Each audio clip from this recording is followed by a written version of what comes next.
What if taking care of yourself actually helped you show up better for everyone else? I'm Janet Jacks, Coach Janet J, and this is your next best step. This podcast is about real doable shifts that help you breathe easier and move forward one step at a time. If you've been carrying the weight of too much for too long and waiting for things to calm down before you start caring for yourself, this is your sign. The time is now. Let's begin where you are. You were made for more than just surviving. Let's talk about something that doesn't get enough space during the holidays. Grief. Not the neatly packaged, they're in a better place kind of grief that people are comfortable with. The raw, messy, this hurts so much I can't breathe grief that shows up when someone you love is missing from the table. Last week, we talked about loneliness during the holidays. Today, we're going deeper into a specific kind of loneliness. The grief that comes when someone you love is missing from the table entirely. Maybe you lost someone to death. Maybe you lost a relationship to divorce or estrangement. Maybe your adult child is spending the holidays somewhere else. And even though it's normal and healthy, it still feels like a loss. Whatever your grief looks like, the holidays seem to make it worse.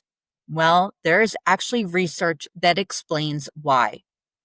Studies published in the American Journal of Hospice and Palliative Medicine show that grief intensifies during the holidays because of increased reminders and social expectations.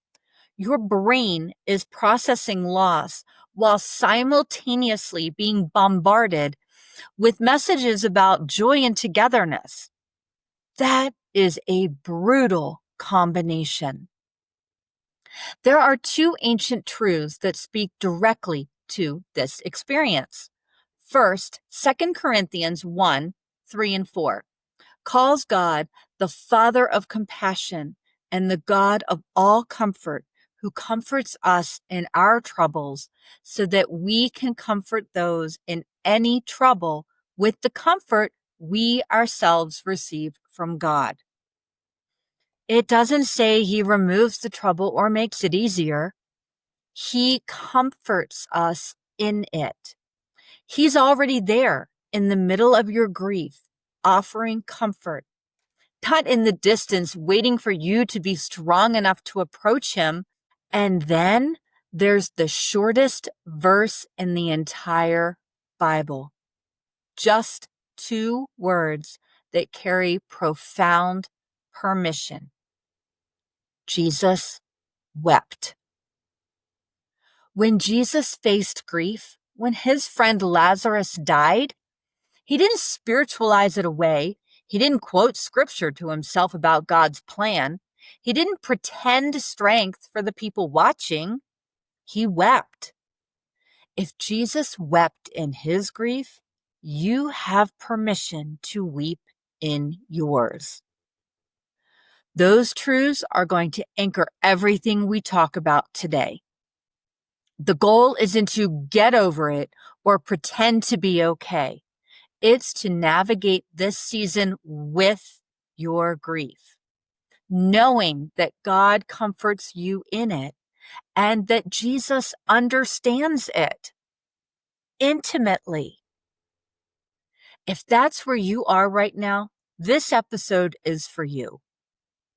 Now, grief during the holidays shows up in many forms. Maybe you're grieving a death, a parent, a spouse, a friend, a child. Maybe you're grieving a divorce or a relationship that ended. Maybe you're estranged from someone who used to sit at your table. Maybe not everyone is together this year. And even though that can be healthy and normal, there's still an empty chair where they used to be. Maybe you're grieving your own health changes, the body you used to have, the energy you used to bring to the season. Maybe you're grieving who you used to be before life got so complicated. All of it counts. Every form of loss matters. Your grief doesn't have to involve a funeral to be real. Let's start with permission. You don't have to be okay. I know people want you to be okay. They want to see you healing and moving forward and staying positive. They are uncomfortable with your grief because it reminds them of their own vulnerabilities. However, you don't exist to make other people comfortable.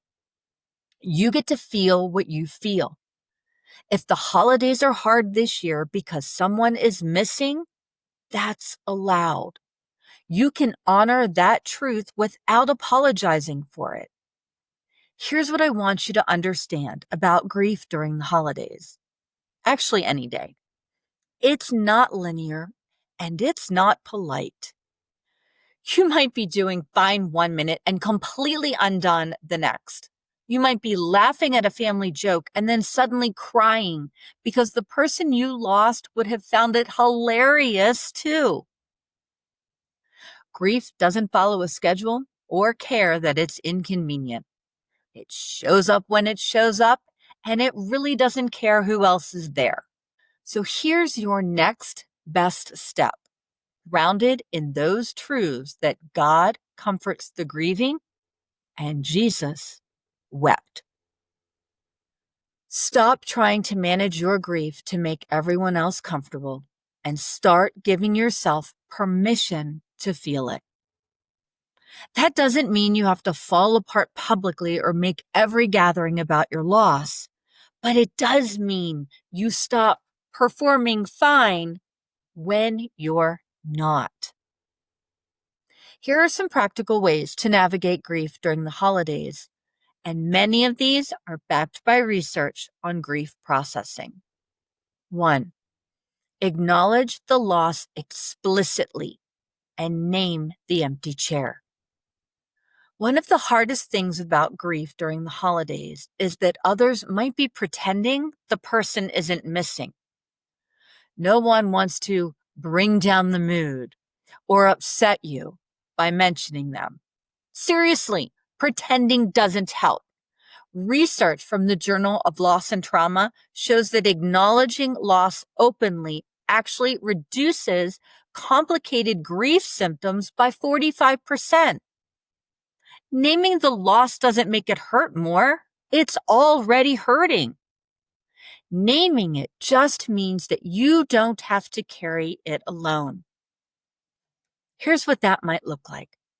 Before the meal, acknowledge who's not there. Light a candle in their honor. Say their name out loud. You might say something like, "Name, you are missed and loved. This table feels different without you, and we honor that truth." You could share one favorite memory. You could name one gift they gave your life. You could include their stocking, even though they're not there. You could look at photos together. The empty chair doesn't have to be invisible. Naming it honors both the person you've lost and the grief you're carrying. 2. Give yourself permission to change. Maybe you can't do the holidays the same way you've always done them. Maybe it hurts too much. Maybe the traditions were so connected to the person that you lost, doing them without that person feels wrong. You can create new traditions. Maybe instead of hosting the big family dinner, you go away this year. Maybe instead of opening presents in the morning like you always did, you shift to the evening. Maybe you simplify everything this year. Grief gives you permission to do things differently. You're not abandoning the person you lost by creating new traditions. You're honoring your own capacity to cope. 3. Set boundaries around should statements. People are going to tell you what you should do. You should still celebrate. They would have wanted that. You should be grateful for the time you had. You should focus on the joy of the season. While all of those shoulds might be well-intentioned, They are not helpful. You get to decide what serves you. If you need to skip certain gatherings, skip them. If you need to leave early, leave early. If you need to say no to conversations about your grief because you're barely holding it together, that is your right. Remember, God comforts us in our troubles. He doesn't require you to perform strength or positivity. He meets you right where you are. 4, find one person who will let you be real. You need at least one person in your life who will let you talk about the person you lost without trying to fix your grief or rush you through it. Someone who will let you cry without saying, "It's okay, don't cry." Someone who will listen to you tell the same story about your person for the 10th time. Someone who won't be uncomfortable with your pain. If you don't have that person in your immediate circle, consider reaching out to a counselor or a grief support group. Carrying grief alone is incredibly heavy. 5, balance honoring grief with allowing joy. Here's something that might surprise you. You can be grieving and still experience moments of joy. Those two things can coexist. You can laugh at a joke and still miss your person. You can enjoy parts of the holiday and still feel sad about the loss. You can feel gratitude and grief at the same time. Grief doesn't mean you're not allowed to feel anything else. And feeling joy does not mean you're not grieving deeply. Give yourself permission to experience the full range of emotions without judging yourself for any of them. 6, create rituals to honor your grief. This is where the neuroscience research becomes really helpful. Studies from Harvard Medical School show that our rituals help our brains process grief by giving us a structured way to honor loss. Rituals create a container for grief. Maybe you write a letter to the person you lost and read it out loud on Christmas Eve. Maybe you make their favorite meal. Maybe you donate to a cause they cared about. Maybe you do an act of service in their honor. These rituals certainly don't fix grief, but they give it a place to land. They help you feel connected to your person, even though they're not physically present. One of my clients lost her mother the year before. This was her first Christmas holiday without her. She decided to make her mom's famous pie recipe, even though she had never made it before and messed it up completely. She said, "It tasted terrible, but making it made me feel close to her." And then we all laughed about how mom would have corrected my technique. And it was this beautiful moment where grief and love and laughter all mixed together. That's what grief during the holiday can look like. Not perfect, not tied up in a bow, but real and honest and human. 7, try this simple memory blessing. This is something you can do alone or with others who are also grieving. Take a breath. Say their name out loud. Then say, "You are missed and loved." Then name one specific gift they gave your life.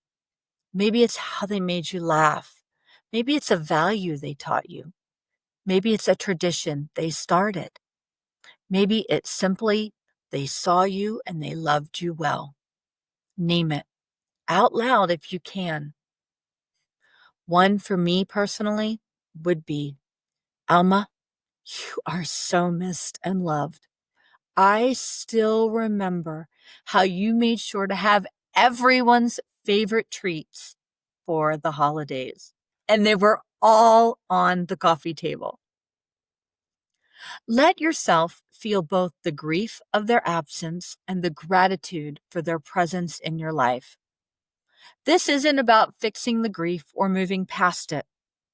It's about holding space for both the loss and the love.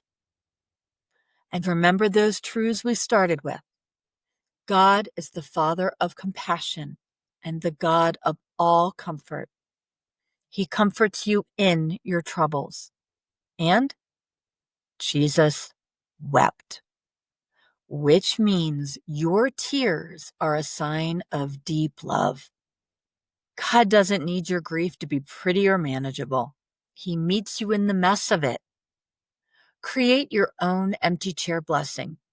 Choose one intentional way to honor who or what you're grieving this holiday season.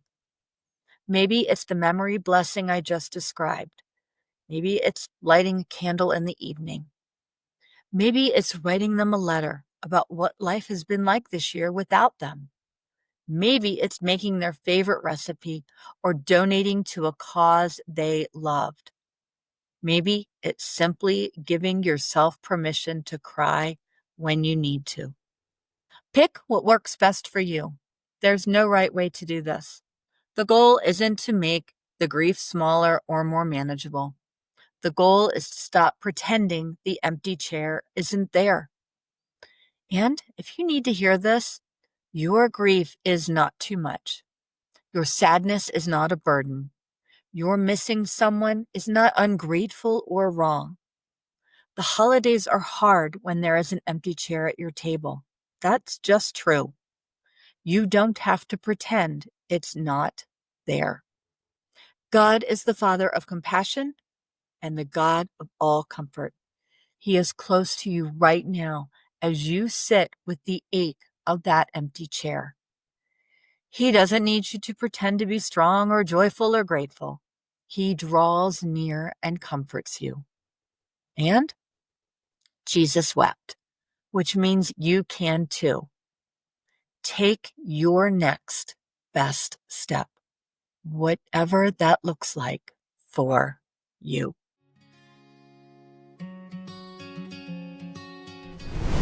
All right, you've got your next step. Small, doable, and real.